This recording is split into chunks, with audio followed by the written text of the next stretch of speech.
Okay, so there's this notion that the two parties, the Republicans and Democrats, are the same.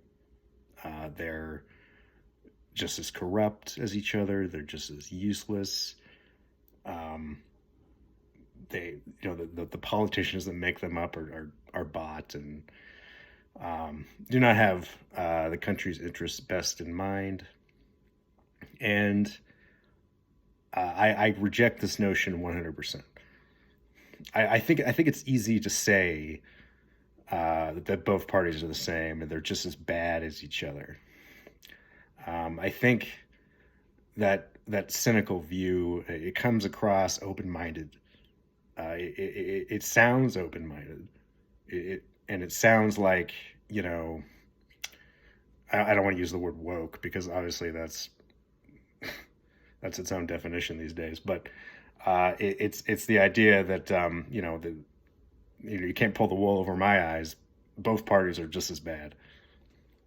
Um, and I just hate hearing that. I can't stand it. Um, I think both parties have flaws, but Republicans are far worse. In in so many ways. But I want to focus on economics specifically, though. I don't want to get into social issues because I feel like economic issues are not talked about enough as far as the two parties go. So, with Republicans, what do they pass? So they pass huge tax cuts. They pass deregulation. And then, as far as economics go, that's it, right? They don't do anything else. They pass huge tax cuts and they passed deregulation.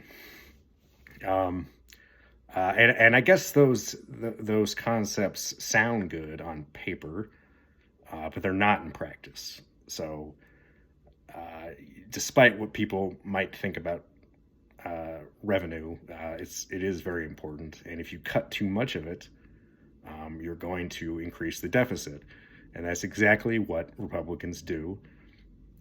It's what happened under Bush, and it happened under Trump.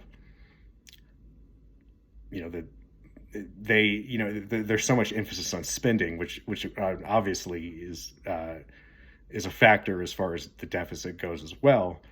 But the issue is if you increase spending or you keep it the same, and you cut taxes, which is what Republicans generally do, you're going to increase the deficit. And it's important to realize what tax cuts they actually pass, right? So they don't pass permanent tax cuts for the poor in the middle class. Republican tax cuts are generally focused on corporations and the wealthy. And they don't, and those, like, again, that's something that sounds good on paper, right? If wealthy people have more money, they're going to invest more. If corporations have more money, um, they're going to invest more in labor. But that's actually not. But that's not really how it actually works. So, for one thing, corporate profits are already at an all time high. They were like that before Trump and during Bush. Um, but despite that, there was big tax cuts that were passed under both those presidents, and they, it sounds like it'll spur job growth and it'll make the economy stronger, but actually doesn't. And the reason why is because, like, for corporations, for instance, they already have um, record high profits. So when they get more money by saving in tax cuts, they don't invest that money. There's no incentive for them to invest it into labor when it's just easier for them to keep it, right? They're already extremely wealthy. Like, why bother investing in labor and for some later payoff down the road, right? It's easier to just keep the money that they get, and that's exactly what corporations do. They don't take the money from tax cuts and boost wages or create new jobs with it. Perhaps they might to a small extent, like maybe the smaller ones might do that. But when you have those big corporations like Walmart um, or McDonald's or something like that, when they get tax cuts like that, they don't do anything altruistic with it. Well, for lack of a better word, they just keep the money. They don't pay their employees more. Um, they don't create new jobs. They don't stop layoffs really. Um, so so if you're going to pass tax cuts, and which can be beneficial, but it has to be the right policy. So tax cuts should be focused on the middle class and the poor. Um, the middle class and the poor are they represent uh, the bulk of consumer spending in this country, and consumer spending is the main driver of economic growth. If consumer spending is boosted, uh, that is what actually creates jobs. It gives better money for small businesses. They make more money because people are spending more money.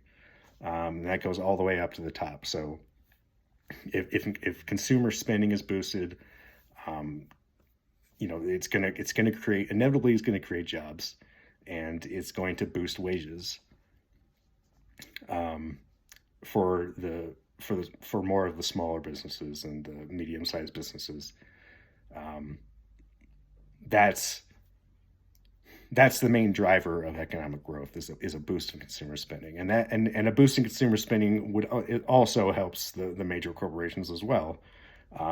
It's all about their bottom line and making profit, and that gives them more profit. So that would be the incentive they need to invest more money. So when we're talking about just economics, the GOP is useless. It's absolutely useless. I don't understand why anyone votes Republican. I don't even understand why rich people do it, because I mean, I guess I do it to an extent, but here's some fun facts, right? Job growth is better under Democrat presidents. Historically, job growth is better on average. And this is true with Biden. It's true with Obama. It's true with Clinton. They have better records on job growth. And obviously, a president only has so much to do with the economy, to be fair. But I think there's this myth that Democrats are bad for the economy when they really aren't. So, and you can look this up. A lot of different publications will confirm it, that job growth is better under Democrats than Republicans. And wage growth is a little bit better too. In fact, every economic metric is better under Democrats on average. Not to say that it's always perfect, but it's something. Now, when we're talking about Democrats and their economic policies, um, I wanted to focus on one specific example. In the next video, I think I'm going to cover Biden's economic policies and why I think they work. But I wanted to focus on Obama's economic policy in 2009, his Recovery Act. So when Obama became president, we were in the midst of a huge recession. We were losing hundreds and thousands of jobs per month. I think people forget just how bad that recession was. Obama inherited this insane recession that started in the last few months of Bush's administration. I'm not going to say what caused that recession. I'm not really. I guess I think that was a little bit more complicated. I definitely don't blame Bush 100% for that particular recession, but it was pretty bad, and it was under Republicans. So there you have it. But so what happened under Obama with that recession? So Obama passed his stimulus package. And what this stimulus package did is, first of all, it extended unemployment benefits for people that lost their jobs in the recession. So when people lost their jobs in the recession, it was very unexpected and very scary, and that happened to hundreds of thousands of people, and so they relied on unemployment insurance to deal with this shock, and so when people lose their jobs, they're desperate to save money, so they spend less, obviously. But when people are given unemployment insurance, they are going to spend that money on basic essentials like food and clothing and shelter. So basic things that are part of human everyday life. So they're everyday purchases, first of all. So where there would be a serious dip in consumer spending, extending unemployment benefits increased in consumer spending. So that in turn, this is demand side economics, by the way, that in turn created jobs. It slowed down the layoffs by this huge package.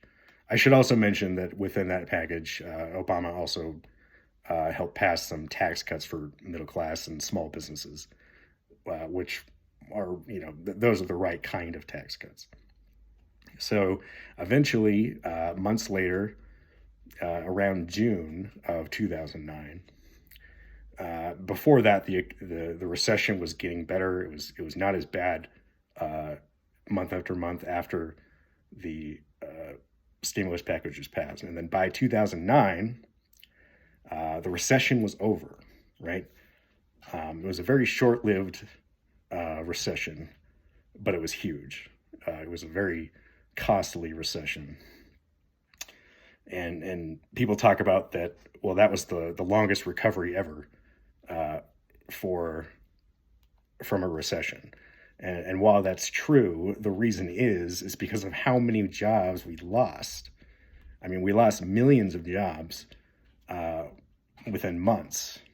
So that it's going to take a while to rebuild that. And it did get rebuilt. So in fact, starting from June 2009, we've had consistent job growth ever since. We've had job growth ever since.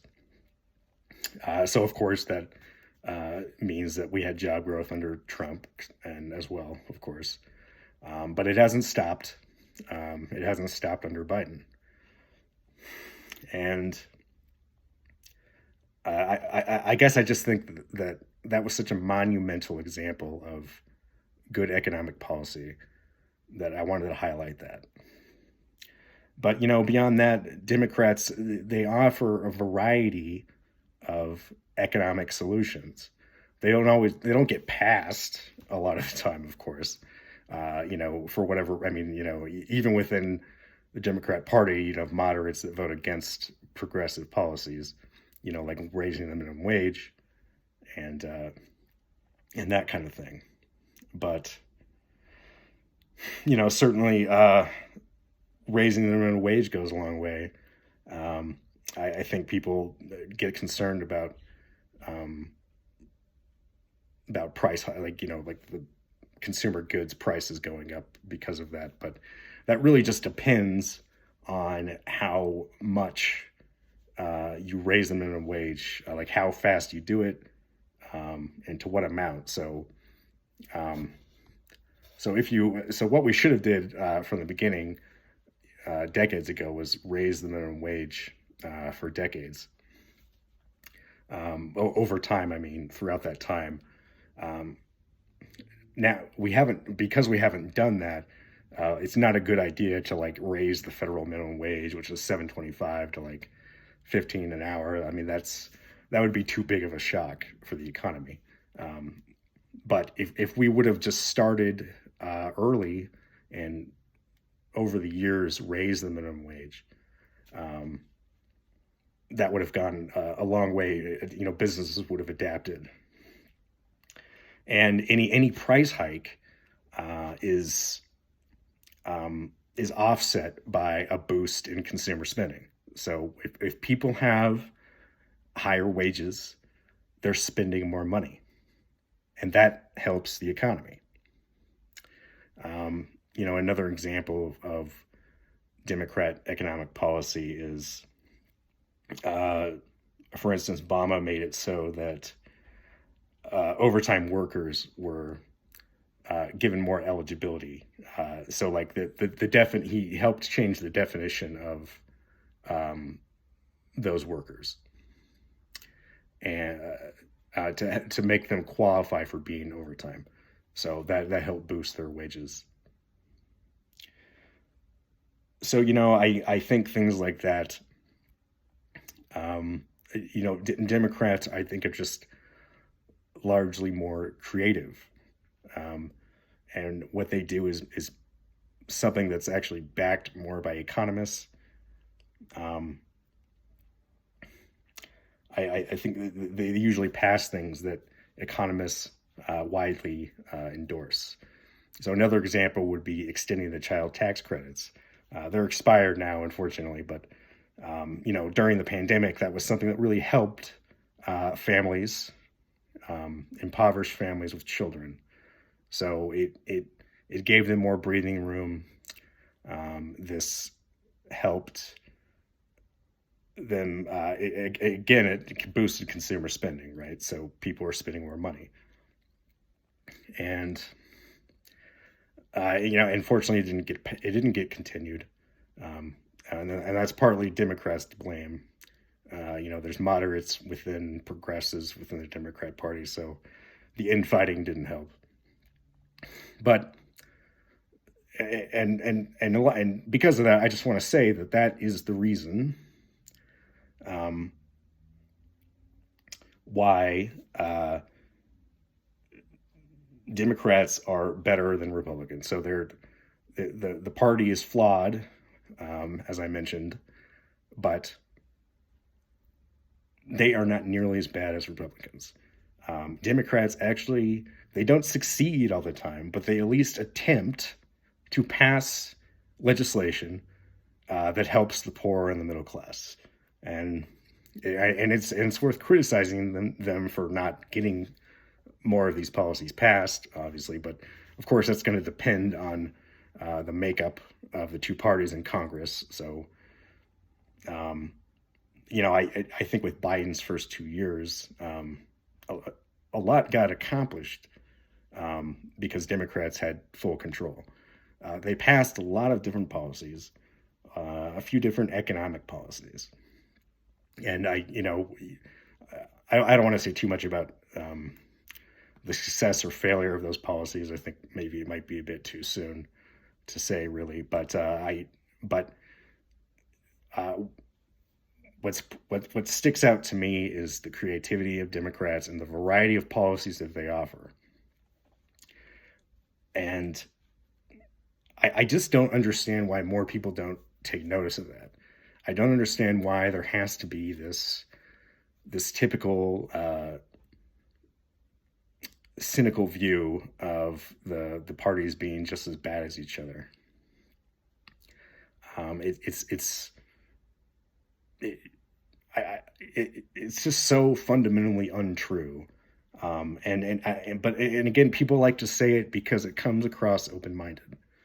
It comes across, um, like they're woke, right? They like the idea that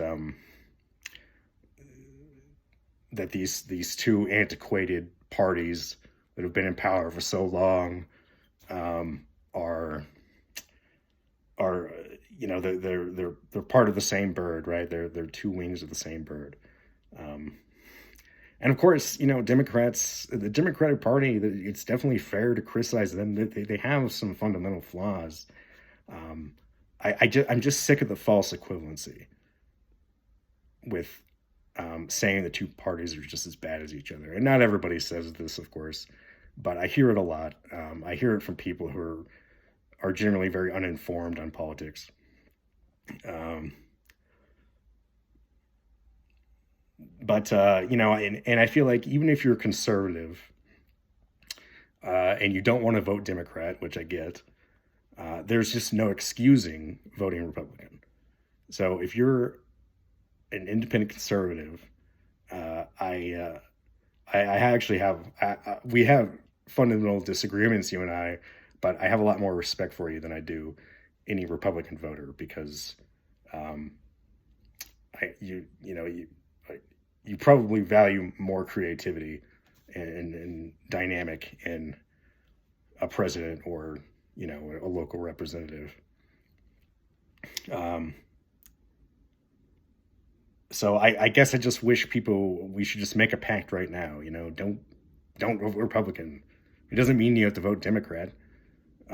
Just don't vote Republican. Vote third party or don't vote.